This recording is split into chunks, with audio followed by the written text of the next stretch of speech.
How's everyone doing today? Good. Is this mic on? There we go. I'm really glad I have this session because two reasons. One is being the last thing before happy hours. That's the most desirable spot in any conference like this. And secondly, the bar is right outside. So like you guys are in the primo spots, you're welcome. You get to not only learn about digital transformation and ERP projects, but you'll be the first in line when the bar opens here in a minute. Although it looks like, is that a drink, sir? It's like, just kidding. Oh, okay. I was going to say, I'm going to lose a lot of people if you're already bringing alcohol if the bar's open. So before I get started, introduce myself. Real quick show of hands. How many of you are going through a digital transformation or ERP project right now? Wow. There's a lot of people. I'm glad because you're in the right spot. I would be really worried if no one raised their hand. I'd be very concerned for the enjoyability of the session. So how many of you are just getting started? You haven't really gotten into it yet. You're sort of in the planning phases. Maybe half-ish of you, a third to half of you, around there. Okay, how many of you have been through ERP implementations prior to the one you're doing right now, or digital transformation? Okay, cool. Well, that's a good show of hands, and I'm really looking forward to this conversation. I'm gonna breeze through this as much as I can in 25 minutes. There's gonna be a lot I won't get to. I'll stay afterwards at happy hour, whatever, if you want to talk more. If we scan your code back here, we can get in touch with you. Josette is in the white shirt in the back corner. She's on my team, and she'll scan your code if you want to have any sort of follow-up informal conversations about your project. We'd love to help out. But real quickly, we're going to talk about how to make your project successful. How many of you have had really successful projects in your past? Like you feel like you've got this thing nailed, you're in good shape, you're going to be... I kind of exaggerated a little bit there. I kind of lost some of you as I continue to exaggerate. How many of you have had a fair amount of success in the past with projects? Okay, good amount. How many of you have experienced failure? What you consider a failure, even if it's just a moderate failure? Okay, so kind of mixed results maybe, and that's pretty common whenever I do these sorts of conferences. So you're not alone, that's the good news, and you're not crazy, that's the other good news. These are very difficult projects. And what I want to do today is talk about what the difference between success and failure is. And just a real quick overview of myself. I'm the CEO of a company called ThirdStage Consulting Group. We're an independent consulting firm that helps clients select and implement enterprise technologies. So we're not affiliated with any software vendors, and we help clients through the entire process. I've been doing this for 25 years. I absolutely had no desire to be a technology consultant when I finished school, but I was forced to because I was a rookie at the company. Pricewaterhouse is where I started. I really wanted to be a strategy consultant, and I envisioned myself as that guy with an MBA, young kid coming out of grad school, and I was going to be a strategy consultant. And then as soon as I got to Pricewaterhouse, I was excited to be a strategy consultant until I was told that you are not a strategy consultant, you are an SAP consultant. So I was put in the SAP practice. This was the late 90s, right before Y2K and all that stuff. So SAP projects were going crazy, and that's how I started. It took me a couple years. I fought and resisted it. They even sent me to get certified in SAP technology, and I was just horrified that I was becoming the tech guy that I never wanted to be.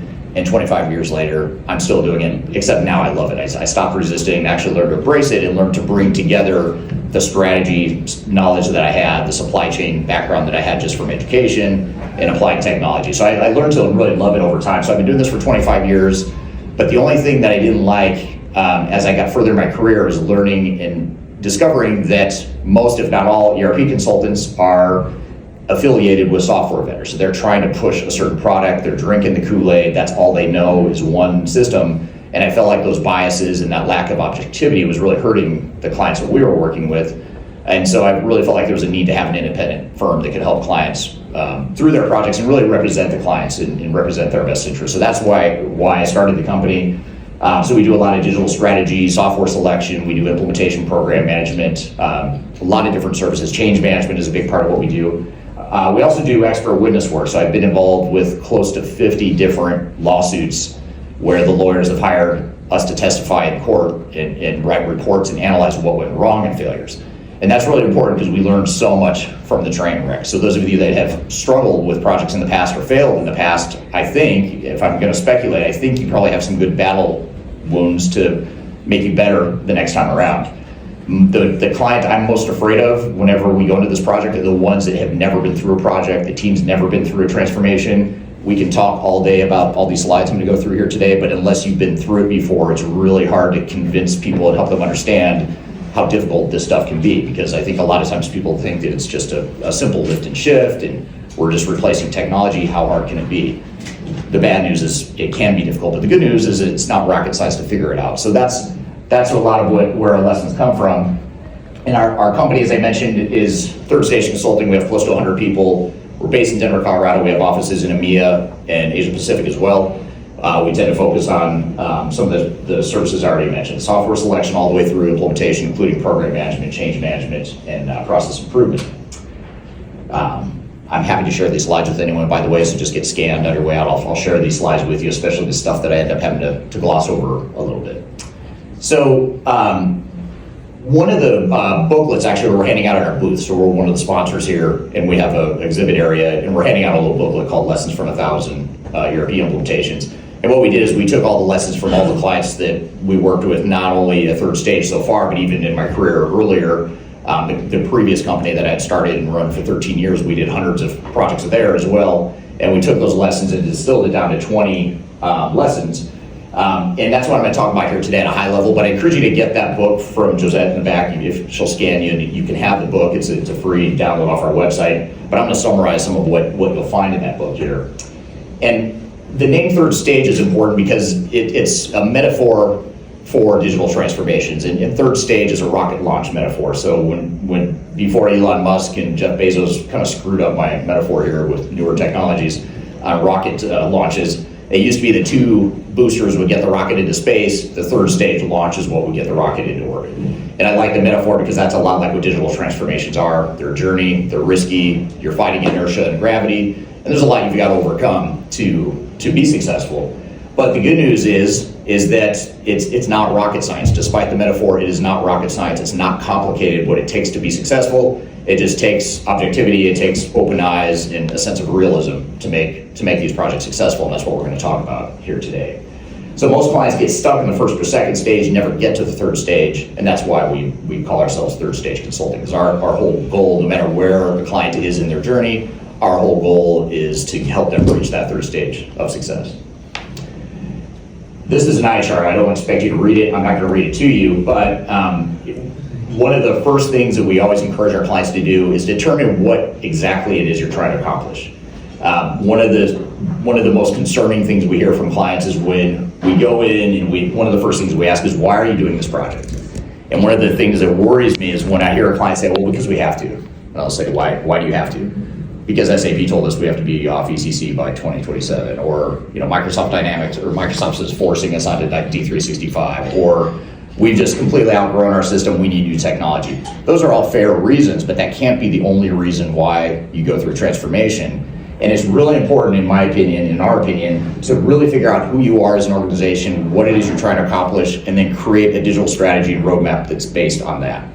I could sit here and give you 10 different roadmaps that I think are really good, but none of it matters unless it's aligned with who you're trying to be. So in other words, you look at the culture of the organization, you look at who you are today, what your goals are as an organization going forward, and what you don't want to do is come in with a cookie cutter answer of it has to be this way, this is best practice, this is how you implement ERP systems, because it's not true. There's a whole continuum and a magnitude and spectrum of change that you have to go through to figure out where you want to be. And a lot of times organizations will think they're going to maybe just do kind of an incremental ERP upgrade or implementation. There's nothing wrong with that. If your only goal is to automate some basic processes and maybe to clean up your data, get onto a more modern platform, and you're making more incremental changes, then embrace that and go with it. If your goal is to swing for the fences and go through a massive, true digital transformation using AI and massive reengineering of processes, and it makes sense for you as an organization, then do it. Then embrace it and align your whole strategy around that. The problem is that so many companies they get confused as to what they're really trying to do. A lot of times executives think, hey, we want to go through a digital transformation, which is all these things here, but then when they execute the project, they treat it like an ERP upgrade or just a basic technology initiative, and right there you start to get aligned and you start to run into problems. And worse yet, when organizations go through these projects, oftentimes wherever they land in the way they plan a project is not aligned with their goals and objectives as a company. One of the common examples we see is when organizations have grown through acquisition and they've grown organically, they've opened new branches, new offices throughout the world, and they decide one day they look up and say, we are operating like 10 different companies, we want to start acting like one company. Fair enough, they want to standardize and bring together their operations. That's the stated goal and objective as a company, but then when they go to run these projects, they end up kind of reverting back to the way things have always been. They start just automating the processes the way they are. They let people decentralize and just operate independently because that's the path of least resistance. And when the executives aren't there every day to sort of force the change, people will resist the change and you end up going back to where you started. And so that's what we mean when we talk about alignment, and just making sure your whole strategy and plan and roadmap and the way you executed is all aligned with your overall strategy. So when we look at how to plan for transformation, this is sort of a real high-level framework that we use with our clients to help them define the digital strategy that makes the most sense for them. And again, I'm not here to tell you that every best-in-class organization standardizes business processes. They use one single ERP system. They're all in the cloud. They're all using AI. None of that's true. I'm not going to tell you that because it's not true. What matters is looking at who you are and assessing what you've got today. How big of a change do you really want to make? How much risk are you willing to take on? How much time and cost and resources are you willing to invest? And make the decisions that align with that. I think a lot of times in our industry, we're guilty of making clients feel like they have to go to a single cloud-based system that's AI enabled and all this stuff. Sounds great on paper, but if you don't have even a basic automation tech stack in place right now, that's too big of a jump for a lot of organizations, and that's okay. So make more incremental changes and make some progress along the way. And so that's the real key, is to really put together a roadmap and come out with an end result from this deliverable that fits you as an organization where you are today and where you're headed. So there's some key things that differentiate success versus failure. And like I said before, the good news is I don't think you're going to see any of this and think, wow, that is some magical formula that I never would have thought of on my own. Honestly, I think you'll look at this and I think it's pretty intuitive, and I think there's a lot of common sense here, but I'll let you be the judge of that. So when we look at success, I'm gonna narrow this down. You can read through this. There's a lot of reasons why companies succeed. There's a lot of reasons why projects fail. I'm gonna come back to I'm gonna focus on why they fail, and then we'll sort of back up and get into the success factors. But if I were to summarize it down to two things, and listed here are a lot of symptoms and a lot of individual paper cuts that can contribute to failure. But if I had to narrow it down to two things, or distill it down to two things in organizations that fail, what they do wrong is, one is they start with unrealistic expectations. So they don't know what it's really going to take to make the project succeed, or they expect to get more out of their project than they really are, given how much they're investing in terms of time, budget, resources. And then the other root cause that often leads to a lot of these other symptoms you see listed here is a lack of focus on organizational change management. So not focusing on the human component, treating it as just a technology initiative, and not spending the time and effort to make sure that people and the processes come along with the technology. And I would argue that that's more important to err on the side of potentially over-investing in the human and the operational side of change versus the technology side. Although I will say I've never met with a client or heard from a client that they felt like they spent too much time and money on processes and people. Usually it's, we spend way too much time and money on the technology, we didn't spend enough time and money on the people and process. That's the most common refrain we hear.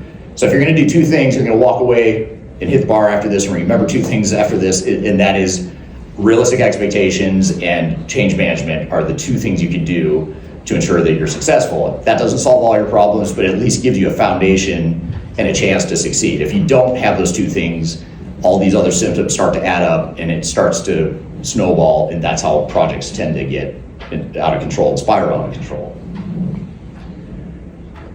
So I want to run through in sort of a lightning round here in the interest of time, some of the keys to success. I think there's 8 of them here. And the first is failure can be avoided. I write a lot about ERP failures. I do a lot of YouTube videos. If you watch my YouTube channel, you've probably seen them. If you don't, this is the shameless self-promotion. Be sure to subscribe. Just look up Eric Kimberling on YouTube. You'll find my YouTube channel. I put out tons of stuff on there, weekly podcasts, several videos a week, etc. But one of the things that you may think if you read about these failures is like, wow, that was $1 billion project or several $100 million that this company spent, and they completely disrupted their business and they created all these problems. And when you read about it after the fact, a lot of times it sounds like, wow, that was just a massive catastrophic event that happened to that company. And the problem is, it's not an event. It didn't happen overnight. It took weeks and months and years for that failure to happen. And it's weeks and months of years of really bad decisions that just keep compounding to the point where at some point an executive says, time out, we are done. We're gonna stop, we're gonna either cancel or pause the project, we might sue someone over it, someone might get fired over it. That should never happen. You should always have controls and guardrails in place that back up and catch that stuff well before you get there. So success isn't based on luck, failure is not based on bad luck, it's how you manage the project. And when I look at two different subsets of projects, all the successes we've worked with over the years, all the failures we've analyzed, it's amazing to me how the patterns look so consistent in each of those two buckets. In fact, so much so that you could tell me and tell our team, here are 10 or 20 criteria of how we're managing our project, and we could tell you with a pretty high level of confidence whether or not that project is going to succeed. So it's not, and again, it's not a secret magical formula. It's not based on any sort of luck. It is based on tangible things that we see over and over again. One of the other keys to success is start with a clear digital strategy. One of the really interesting organizational dynamics that we see with companies and organizations that go through these projects is there's a moment of really high excitement and morale that sort of blinds organizations. And what I mean by that is they reach a point where they finally have approval and buy-in internally to make a change. Everyone's excited because the old technology is finally going to go away. We're finally getting rid of that green screen or the Excel spreadsheets or the manual paper processes or whatever. And so the organization's pretty excited. They're amped up and they're ready to go. You get the budgetary approval, the board approves, all that good stuff. And that's the height and the peak level of excitement. I hate to say it, but at that point when the decision is made, excitement is as high as it's going to be. From then on, it starts to decline, it starts to degrade, not because you're doing something wrong, but because change is hard, people don't like it, despite what they might tell you when the excitement's high, eventually that excitement wears off. And what they do is they just jump straight into implementing technology. They think, okay, we picked a product or we picked a technology suite of products, we're just gonna go start implementing. And then you get the software vendor and the system integrators that tell you the same thing. Just don't worry about planning, don't worry about strategy, let's just go. Let's just start implementing technology. And there's economic self-interest, obviously, that drives that. But those two things combined lead to organizations to skip strategy, to skip phase zero, to skip the planning process. And that is a bad decision right there. And that oftentimes is one of the dominoes that first falls, is you didn't do proper planning up front, and you just started doing stuff aimlessly as an organization. It may not feel like it at the time, but you start to go off in a bunch of different directions because you don't have a clear strategy that's aligned with who you're trying to be. Letting business drive the technology rather than technology driving the business. Another thing that drives me crazy about this industry, and again, you'll sense if you follow me for any amount of time, even listening to me for a few minutes here today, you'll sense that I'm a bit jaded, probably because I grew up in this space and this is all I know. And there's things about this industry that just absolutely drive me crazy. One of the things that drives me crazy is how vendors oversell technology. And they're so focused on technologies and bells and whistles, and now it's getting worse with AI and data analytics and all this really cool stuff. Very cool technology, I will admit. But for most organizations that haven't even moved to the cloud yet, for example, they're not ready for a mass AI rollout. It's just a fact. Maybe someday they will be, but they're not now. So let's focus on getting those quick wins, those more incremental improvements, walk before we run, then start investing in emerging technologies. But software vendors like to sell the emerging technologies and the bells and whistles, and it gets us all focused on that shiny object versus the stuff that really matters, which is the people and the operations within the organization. That is what's going to define success more than anything. So you have to let the business drive the technology rather than the other way around. I talked about how being realistic is so important, making sure that you have a clear understanding of what it's actually going to take to make your project successful. One of the common dynamics we see is that a software vendor and a system integrator will come to you and say, we can implement this technology for you in, say, 18 months. And the problem is they probably can. They probably can implement the technology in 18 months. But the question is, can you as an organization change to support that technology initiative and all the changes that go with it? Can you change in 18 months? And that's not meant to be an indictment on you or any organization that goes through a project. It is just the reality of an organization. The bigger you are, the more complex you are, the more resistant to change you are, the more difficult it's going to be to implement technology. So yes, the software vendor might be able to do it in 18 months, but it might actually take you 2 to 3 years because you have to change your processes. You have to agree on what your processes are going to be. You have to change your people. You have to let people freak out and complain about their old spreadsheets that went away. That stuff's just natural stuff you've got to work through. But too often, vendors oversell this promise, this state of utopia that just can't be delivered. So having those realistic expectations up front is critical, as I mentioned before. Implementation is more important than software selection. We do a lot of software selection work for our clients as a consulting company, so it may sound strange for me to say that you don't want to overinvest in software selection. And I don't mean just forget about it, don't worry about it, just throw some darts and pick a vendor or vendors.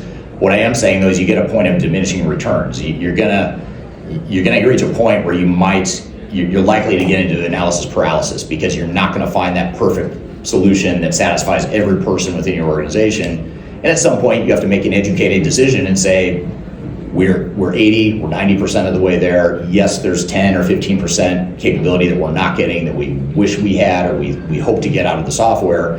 But at some point you have to move on and say, okay, we do need to know what those deficiencies are, but that's not going to stop us from moving forward. Instead, we have to think of it as that's a risk. Now we need to figure out how we're going to manage that risk, but we are going to move forward.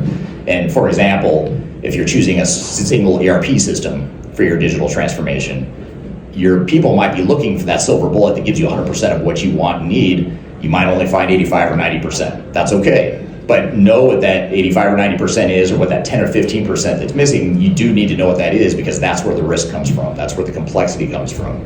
And that's how you create a realistic plan based on those risks and those complexities that are imperfections and some sources of misalignment between what you want and what you're getting out of your technology. It also allows you to make more informed decisions, because now you can decide, well, okay, we've got 10 or 15% here that doesn't get addressed by the technology we're procuring. So what are we going to do? Are we going to buy a best-of-breed solution to bolt on to sort of address those problems? Are we going to just go ahead and settle for changing our processes to fit the software? Are we going to change the software to fit our processes?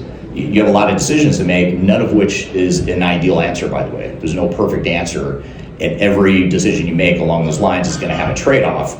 And the key is to understand you're just making a trade-off. You're moving risks around, and you just need to know what those risks are and be able to manage to them. But the key here is you don't want to overanalyze and overthink the software evaluation, because you have limited time, limited resources, limited budget. You might as well invest in implementing really well and doing that really effectively. Even if the software or the technology is imperfect, at least the implementation is going to be more likely to be successful. And I'll always take a implementation or transformation that has imperfect or maybe subpar technology but is implemented really well versus the ideal software that gets implemented poorly or mediocrely. I don't think that's a word, but I just made it up. So that's a little bit about how implementation is more important than selection. And it's also important to recognize there's no silver bullets. No decision or answer you come to in your digital strategy and execution is likely to be perfect. And the key, again, is just to know and uncover the blind spots and understand what the risks are and what you're gaining and what you're potentially losing and how you're going to manage those risks. And you also want to be careful of some of these buzzwords that come out of the industry, things like best practices. Don't worry about documenting your business processes because our software has best practices built into it. That is completely misleading. That suggests there's a silver bullet that doesn't exist. And so you want to be careful of things like that. Another one is lift and shift. If you're upgrading from Oracle EBS to Oracle Fusion, for example, to a legacy ERP system by Oracle to a cloud, newer version of Oracle, a lot of times vendors will say, well, that's just a lift and shift. You're just moving from one old version of the software to a new one. And it makes you think, okay, that sounds fair enough. I'm just putting in new back-end technology. The processes and everything will be pretty much the same, so it won't be that difficult. And this leads us back to unrealistic expectations if we believe the hype around some of the marketing machinery that comes out of the industry. And I'm not suggesting any of this, by the way, to say that you need to be overly pessimistic or adversarial with your client or with your vendors or system integrators. But what I am saying is you just need to take it all with a dose of reality or a grain of salt and really sort of pepper in your own doses of reality to make sure that you're managing the project the way you need to manage it for your organization. And then take your time, control the project tempo. These cloud deadlines are a real problem in our industry. And when I say cloud deadlines, I mean these legacy on-premise software providers that are giving their customers somewhat of an arbitrary deadline to move to the cloud, or else they're going to cut off support. I think that is really, really damaging, and it's creating a lot of problems in the industry, and we're seeing a lot of it right now. We have more failed and struggling projects happening right now with our clients. They come to us after the fact, they're already midstream, and they're coming to us with problems. A lot of it's being driven by this, which is they're letting outside third parties determine the tempo. No vendor should ever tell you that you need to go through a transformation now and you need to be done by 2027. I think that is a highly unethical problem we have in our industry. And I'm not just picking on SAP with that 2027 number. Microsoft's doing it, Oracle's doing it. A lot of these big software vendors are doing it. And so you just need to recognize it's your company. Do whatever you want. If you want to go slow, go slow. If you want to punt and say we're going to stay on-prem for 10 more years, then do it. It's not the end of the world. There are risks to that, of course, but there's also risks of moving too fast, too quickly to the cloud in that example. So take your time, control the project tempo, and more importantly, just make sure you take the time to plan up front and have all your ducks in a row and have a very clear vision and strategy for where you want the project to go. And then finally, most important is change management. Just make sure you're investing in the change management piece of it. I won't dive into this list of sub-bullets here, but we have a lot of content on our website and YouTube channel that talks about change management. We have a guide to organizational change management on our website you can download. So I encourage you to check all that out there as well. So I'm going to open up to any questions you have. I'm going to leave out my contact info. If you want to access our resource center, please scan the QR code here. That'll take you to where a lot of these white papers are. You can also ask Josette back here to scan your badge on the way out, and we've got some content in our exhibit area as well, so I encourage you to stop by and visit. So taking questions for the last few minutes we've got here. What questions do you all have? Yes, hi. Hi, so we're looking for a new ERP solution. We issued an RFP with the product and implementation. Okay. Got 12 responses back. Basically 3 products, but a bunch of different implementers. What are the key things we should be watching for in reviewing those RFPs? Okay, so the question here is that her organization submitted 12 RFPs for 3 different products, but the RFPs were for the product and for the system integrator. And so I assume you had a few system integrators for each of the products you're considering? Exactly. So say 3 for Oracle, 3 for Workday. So what I would do, and what we typically recommend, is focus on choosing the product first and find the product that's the right fit, and then based on that, then you go evaluate in more detail the system integrators. The reason for that is even though implementation is arguably more important than the selection, there's too much noise in the process when you have 12 RFPs. You have too many. It's hard to compare apples to apples because you've got SIs that have different assumptions. So if we narrow down to one solution and then you still got 3 different implementers, what are the things that we should watch out? But the vendors, they'll also want to bring in some ISVs to do the implementation. So you can control that too, because we're going through that right now where we're bringing in Oracle and SAP. We sent them our RFPs and they're like, well, we'd like for you to work with these consultants. For implementation. So we made it very clear that that's fine, they can bring them on board right now, but we're still going to go through the process of picking who our implementation partners are going to be versus you telling us right away. That's how we did it. And one of the things we also did with our software RFPs, and we went through those, is we also asked them to give us like a P50 or a P80 implementation number. So, or you can look at it as a not to exceed. So the vendor would say that. That way, when we went to our board to say, here's the choices we had, here's our ongoing costs, because here's the rough implementation, final, but rough implementation costs, listed for an order of magnitude to be able to show that. We were able to show that, and now we're in our implementation partner selection process. Yes, I think that's the way to do it. I mean, I wouldn't have said it any better than what they just said. Not to be a cop-out, but that was perfect. And that is what we tell our clients to. And you know that the vendors will bring in their own SIs based on their ability to sell. They don't bring in the SIs based on their ability to implement necessarily. They have the platinum partners, but they're platinum partners because they sold more than other. Depends on the size of the organization you're right. Yes. Learning that the hard way. Yes. Yeah. So that's what I would say is what they're saying, narrow it down to the product and then look at your RFPs. But then I'd also add to that, make sure you're comparing apples to apples, because SIs will have in their RFPs, you might get a wildly different set of budgetary numbers and timelines, but they have different assumptions. Like they'll have different fine print around, well, we're not going to, it's 18 months, versus the other guy or gal said 24 months, but theirs is 18 months because they're not going to do data conversion. You're going to do that. Or I'm just making that up. Or we're not going to do training. We're just going to train the trainer. You're going to go ahead and train all the people. But that's going to take you time. So it might actually end up being 24 months, just like the other one, but they told you it's going to be 18. So in your mind, you might think it's better, but it's not always better. So comparing apples to apples and really lining up all the assumptions to make sure they're the same, and if they're not, make sure you get the assumptions the way you want them and then compare the two.